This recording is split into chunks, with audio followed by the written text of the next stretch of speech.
Aproximou-se e estacou. Um grito involuntário escapou de sua garganta. Vamos, disse O'Brien. Posicione-se entre as laterais do espelho. Assim também poderá ter a visão de perfil. Ele estacara porque estava com medo. Uma figura encurvada, cinzenta e esquelética avançava em sua direção. Sua aparência era ainda mais assustadora do que a consciência de que se tratava de sua própria imagem. Aproximou-se do espelho. O rosto da criatura parecia proeminente por causa da postura encurvada. Um rosto abatido, semelhante ao de um passarinho na gaiola, com uma testa aristocrática que se emendava com a cabeça calva, um nariz torto, a boca quase sem lábios e a face deformada sob uns olhos que se mantinham enérgicos e atentos. Evidentemente, aquele era o seu rosto, mas parecia-lhe mais alterado do que seu espírito. As emoções nele registradas deviam ser diferentes daquelas que ele sentia. Estava parcialmente calvo. A primeira impressão fora de que também ficara grisalho, mas era a pele da cabeça que assumira um tom acinzentado. Com exceção das mãos e do círculo do rosto, todo o seu corpo apresentava aquela cor cinza de sujeira antiga e incrustada. Aqui e ali, debaixo da sujeira, havia cicatrizes vermelhas de ferimentos e, perto do tornozelo, uma úlcera varicosa era uma massa inflamada que soltava flocos de pele. Porém, o mais assustador era o emaciado do corpo. A caixa das costelas era pequena como a de um esqueleto. As pernas haviam encolhido tanto que os joelhos estavam mais grossos do que as coxas. Percebia agora porque O'Brien lhe falara em visão lateral. A curvatura da espinha era impressionante. Os ombros magros lançavam-se para a frente, transformando o peito numa concavidade. O pescoço magro e ossudo dava a impressão de envergar-se sob o peso da caveira.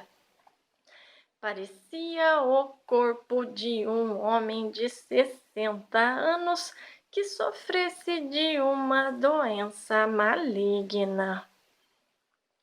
Houve vezes, disse O'Brien, em que você pensou que meu rosto, o rosto de um membro do núcleo do partido, parecia velho e desgastado. O que acha agora de seu próprio rosto? Pegou Winston pelo ombro e virou-o para que os dois se defrontassem. Veja em que estado você está, disse. Veja essa capa de sujeira por todo o seu corpo. Veja a imundície entre os dedos de seus pés. Veja essa ferida nojenta na sua perna. Sabia que você fede como um bode? Provavelmente não sente mais seu próprio odor. Veja a sua palidez. Está vendo? Com o polegar e o indicador, posso dar a volta em seu bíceps. Se eu quisesse, poderia quebrar o seu pescoço como se fosse uma cenoura. Sabia que você perdeu 25 quilos desde que está em nossas mãos? Até seus cabelos estão caindo aos tufos. Veja! E extraiu um tufo de cabelos de Winston. Abra a boca. Sobram 9, 10, 11 dentes. Quantos você tinha ao chegar? E os poucos que lhe restam estão caindo sozinhos. Veja! Segurou com o polegar e o indicador um dos incisivos que ainda restavam e puxou-o.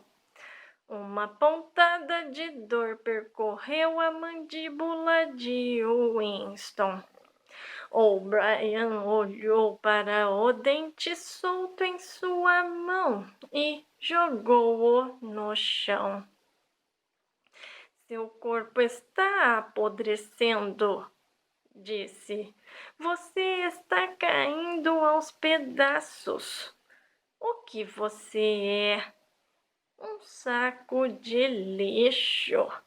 Agora se vire e se olhe de novo no espelho. Está vendo aquilo que está olhando para você? Aquele é o último homem.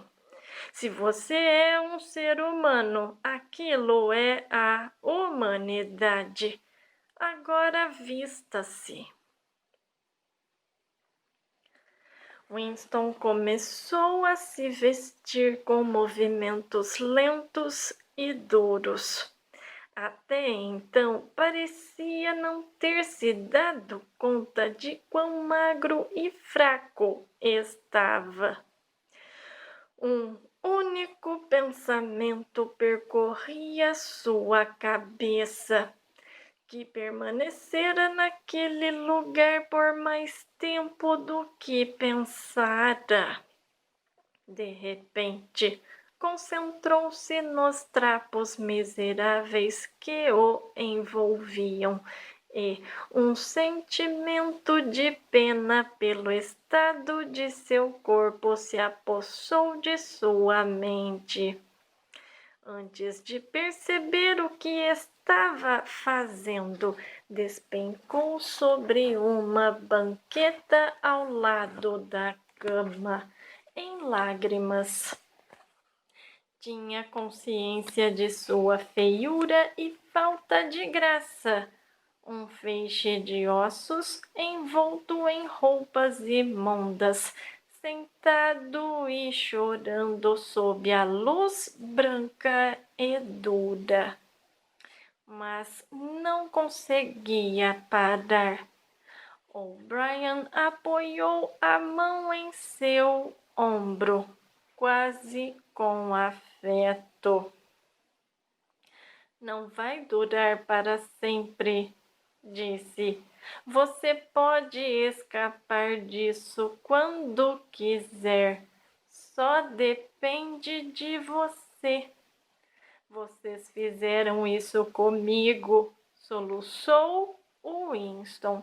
Vocês me reduziram a este estado. Não, Winston, foi você mesmo quem se reduziu a isso. Isso é o que você aceitou quando se colocou contra o partido. Tudo já estava contido no primeiro ato. Não aconteceu nada que você não tivesse previsto. Fez uma pausa e prosseguiu. Massacramos você, Winston. Quebramos você. Olhe o que resta do seu corpo. Sua mente está no mesmo estado.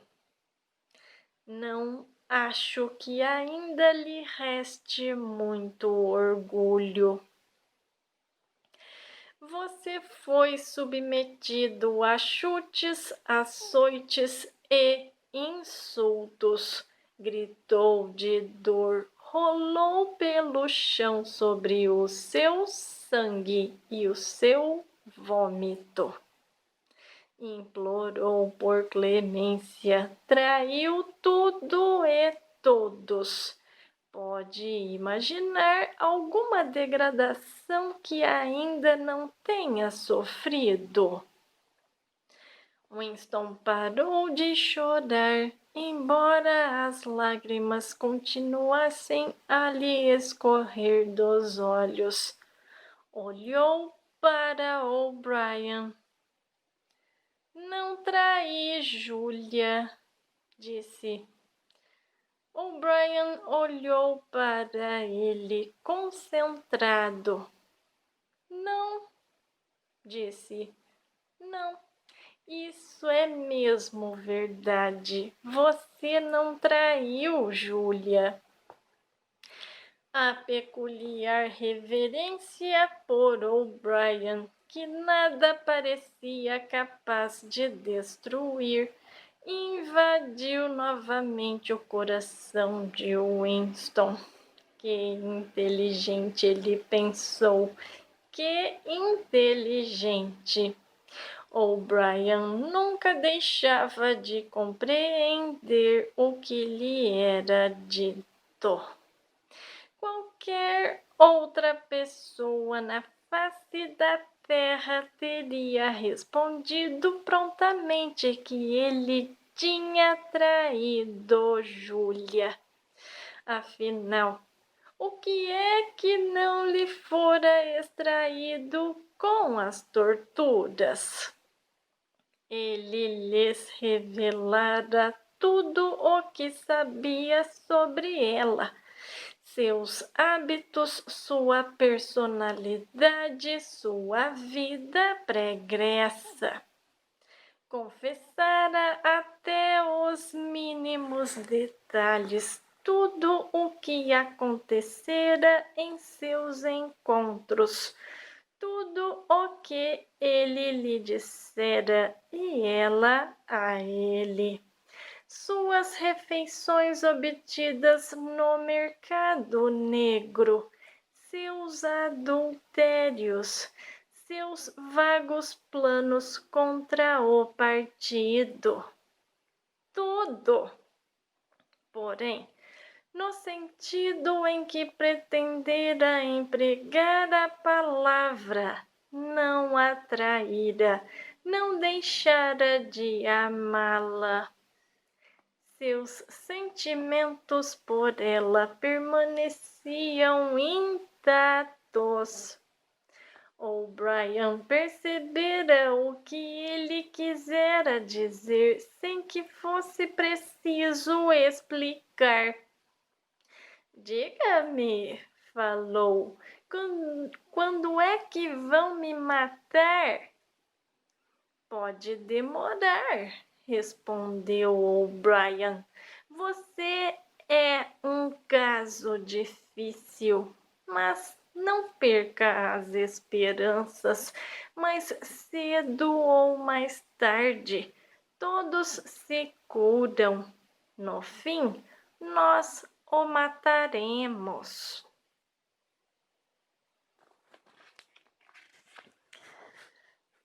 Quatro.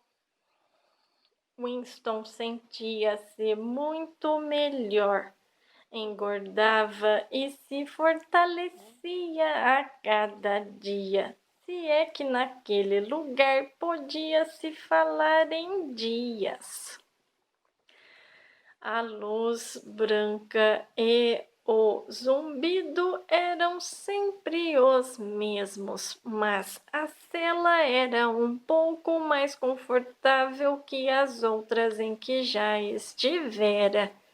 Dispunha de um travesseiro e de um colchão para a cama de tábuas e de uma banqueta para sentar-se. Tinham-lhe dado um banho e permitiam com razoável frequência que se lavasse numa bacia.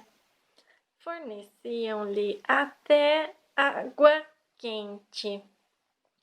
Haviam providenciado roupas de baixo novas e um macacão limpo. Tinham passado uma pomada para aliviar a dor de sua úlcera varicosa. Haviam arrancado os dentes que lhe restavam e providenciado uma dentadura. Semanas ou meses deviam ter se passado. Agora ele teria conseguido acompanhar a passagem do tempo, se sentisse algum interesse em fazê-lo, pois começara a ser alimentado a intervalos aparentemente regulares. Pelos seus cálculos, recebia 3 refeições a cada 24 horas. Às vezes se indagava, sem disposição para buscar a resposta, se as recebia à noite ou durante o dia. A comida era surpreendentemente boa e incluía carne a cada 3 refeições. Uma vez viera até acompanhada de um maço de cigarros. Winston não tinha fósforos, porém o guarda taciturno que levava a comida acendia os cigarros para ele. Sentiu náusea nas primeiras tragadas, mas insistiu e, fumando meio cigarro depois de cada refeição, fez o maço durar bastante. Haviam-lhe fornecido uma lousa branca com um toco de lápis preso num canto por um barbante. No início, não fez uso dela. Mesmo quando estava acordado, o torpor o dominava. Entre uma e outra refeição, muitas vezes permanecia deitado, quase sem se mexer, às vezes dormindo, às vezes acordado, entregue a devaneios confusos, durante os quais tinha dificuldade para abrir os olhos. Fazia tempo que se acostumara a dormir com aquela luz forte no rosto. Não parecia fazer diferença, exceto pela maior coerência dos sonhos. Naquele período, Winston tinha muitos sonhos, sempre sonhos felizes. Via-se na terra dourada ou sentado entre ruínas enormes, gloriosas, banhadas pelo sol, com sua mãe, com Julia, com O'Brien. Não fazia nada, apenas ficava ao sol, conversando sobre coisas pacatas. Seus pensamentos, quando acordado, eram basicamente sobre esses sonhos.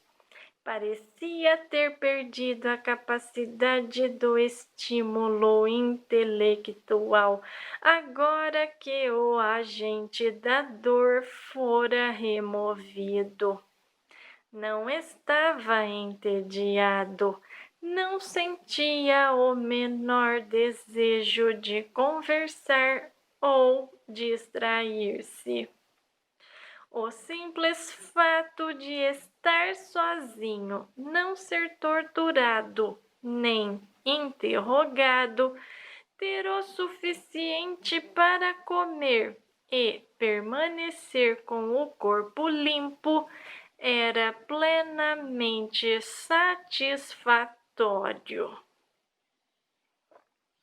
Aos poucos, começou a passar menos tempo dormindo, mas ainda não tinha vontade de sair da cama. Só queria ficar quieto e sentir o vigor se acumulando no corpo.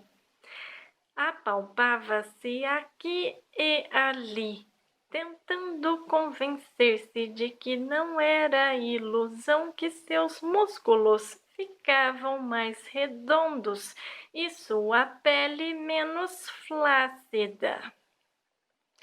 Por fim, não restava dúvida. Era evidente que ele ganhava peso. Suas coxas estavam definitivamente mais grossas que os joelhos. Depois, ainda que com alguma relutância no início, Winston começou a praticar exercícios regulares. Em pouco tempo já conseguia andar 3 quilômetros, medidos a passo no interior da cela, e seus ombros encurvados começaram a endireitar-se. Tentou exercícios mais elaborados e ficou atônito e envergonhado ao se dar conta das coisas que não conseguia fazer. Não conseguia andar mais depressa. Não conseguia segurar a banqueta com o braço estendido. Não conseguia manter-se em pé numa perna só, sem cair. Agachou-se e percebeu que erguer o corpo a partir daquela posição lhe causava dores terríveis nas coxas e nas panturrilhas. Estendeu-se de bruços e tentou elevar o tronco com os braços. Em vão, não conseguia erguer-se nem 1 centímetro do chão.